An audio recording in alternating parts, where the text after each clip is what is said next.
Taste cricket बघण्यासाठी मी एवढा तडफडत का असतो हे तुम्हाला आजचा खेळ कदाचित बघितल्यानंतर कळलं असेल। बॅट बॉलमधलं द्वंद्व बघायला मिळालं। ऑस्ट्रेलियन टीमनी नागपूरमध्ये ज्या घनघोर चुका केल्या, खास करून त्यांच्या फलंदाजांनी, त्या दिल्ली टेस्टमध्ये पहिल्या डावामध्ये सुधारण्याचा निदान प्रयत्न तरी केला। लागोपाठ दुसऱ्यांदा पॅट कमिन्सनी नाणेफेक जिंकली आणि खूप मोठी संधी ही आपल्या फलंदाजांना दिली।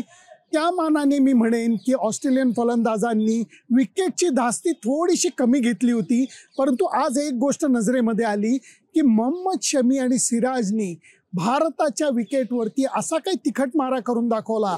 मान्य करायला लागेल की सुरुवातीच्या स्पेलमध्ये शमीनी जोरात बॉलिंग टाकायच्या नादामध्ये थोडासा सोयीर मारा केला, परंतु जेव्हा तो दुसऱ्या स्पेलमध्ये बॉलिंगला आला तेव्हा त्यांनी त्या चुका लगेच सुधारलेल्या दिसल्या। त्याच्या बॉलिंगमध्ये दाहकता होती, त्याच्या बॉलिंगमध्ये स्विंग होतं, त्याप्रमाणेच त्यांनी समोरच्या बॅट्समनला सतत भीतीच्या खाली दडपणाखाली ठेवलं की आता बाउन्सर कधी येईल। कारण डेव्हिड वॉर्नर सारख्या 100 टेस्ट मॅचेस खेळलेल्या बॅट्समनला सुद्धा शमी आणि सिराजच्या बाउन्सरनी हादरवून सोडलेलं होतं। एकदा त्याच्या कोपरावरती बॉल लागला, एकदा त्याच्या डोक्यात बॉल लागला आणि त्याच्यानंतर शमीनी जो बॉल टाकला वॉर्नरला आऊट काढताना, अप्रतिम बॉल टाकला। भारतीय स्पिनर्सनी आज वळवण्यापेक्षा टप्पा पकडून बॉलिंग केली, कारण हे विकेट फिरकीला अजून तेवढं साथ देत नाहीये हे स्वतः उस्मान ख्वाजानी सुद्धा मान्य केलं। या उस्मान ख्वाजानी आज फार मस्त बॅटिंग केली। त्यांनी स्वीप आणि रिव्हर्स स्वीपचा मुक्त हस्ते वापर केला आणि त्यामुळे धावाही त्याला मिळाल्या आणि आपल्या फिरकी गोलंदाजांना थोडंसं त्यांनी विचारात ठेवलेलं होतं। बाउंड्रीज मिळत होत्या, एक सिक्सर सुद्धा त्यांनी तडाख्याने मारून दाखवली। परंतु आजच्या खेळामध्ये एक मजेदार गोष्ट अजून बघायला मिळाली की विकेट ज्या पडल्या त्या 2-2च्या पेअरमध्ये पडल्या। म्हणजे एक फलंदाज आऊट झाला की दुसरा फलंदाज पाठोपाठ आऊट व्हायचा, मग पार्टनरशिप व्हायची, मग परत ती भागीदारी तुटली की एक नाही तर 2 विकेट मिळायच्या, असं सतत बघायला मिळालं। अश्विननी अप्रतिम बॉलिंग केली। आज विकेटला तेवढी मदत न मिळून सुद्धा त्यांनी टप्पा पकडून ठेवला आणि त्याचबरोबर कुठला बॉल वळणार आहे, कुठला बॉल सरळ जाणार आहे याचा अंदाज त्यांनी फलंदाजाला लागून दिला नाही।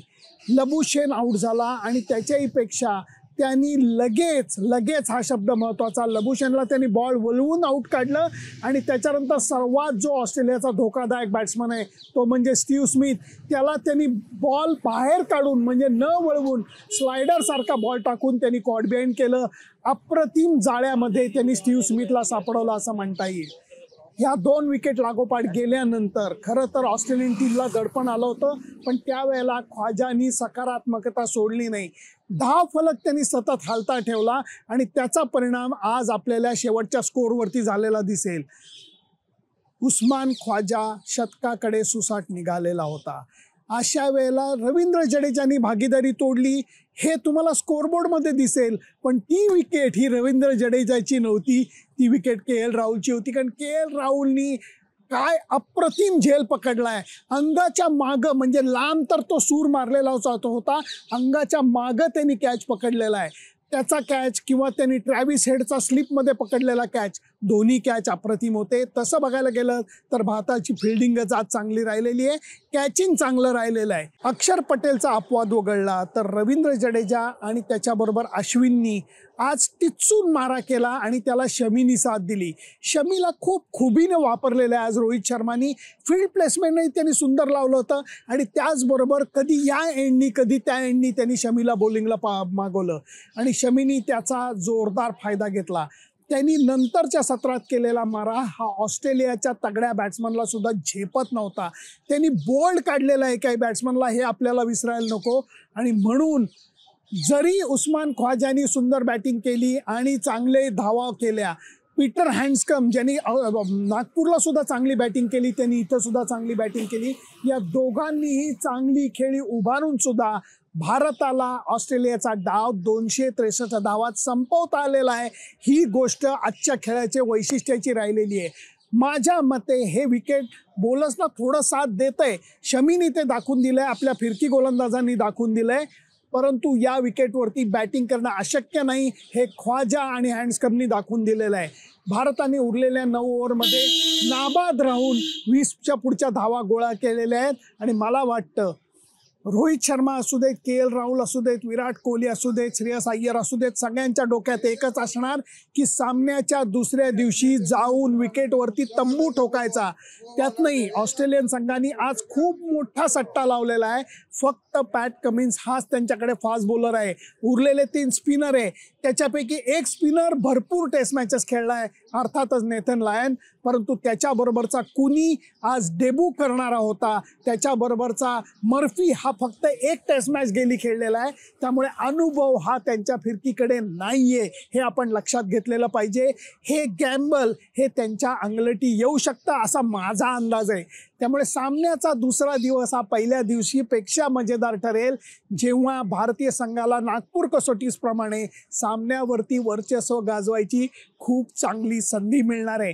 माझ्या मते भारतीय संघाचे फलंदाज शांतपणे विश्रांती घेऊन ताजेतवाने होऊन उद्या दुसऱ्या दिवशी ऑस्ट्रेलियन बॉलर्सना तोंड देणार आहेत. आणि माझा अंदाज असा आहे की कोटलाचा जे आउटफील्ड आहे ते फास्ट आहे. बॉलिंगमध्ये म्हणावी तेवढी दाहकता मला आत्ता तरी वाटत नाहीये. भारतीय फलंदाजांनी जर का हाराकिरी केली नाही तर मोठा स्कोर उभारला जाऊ शकतो. पहिल्या डावामध्ये लीड घेतलं जाऊ शकतं आणि तसं करायला जर का रोहित शर्मा आणि त्याच्या सहकाऱ्यांना यश आलं तर मला वाटतं आत्ताच्या क्षणी जो ॲडव्हान्टेज हातात आलेला आहे तो भारतीय संघ नुसता पकडून ठेवणार नाही तर त्याच्यावरती जोरदार मजल मारेल असा माझा अंदाज आहे. तुमचा अंदाज काय आहे? आज तुम्हाला फिरकी गोलंदाजी आवडली, KL राहुलचे कॅचेस आवडले का मोहम्मद शमीचा दाहक एकदम तिखट मारा आवडला? मला जरूर सांगा, कारण आज ऑस्ट्रेलियन संघाने जरा तरी प्रतिकार केला आहे. त्यामुळे या सामन्यातली लज्जत अजून वाढलेली आहे. दुसरा दिवस म्हणूनच मी उत्साहाने कोटला मैदानावरती येणार आहे भारतीय संघाची बॅटिंग बघायला. तेव्हा भेटूयात उद्या नवीन रिपोर्टसह. Bye bye.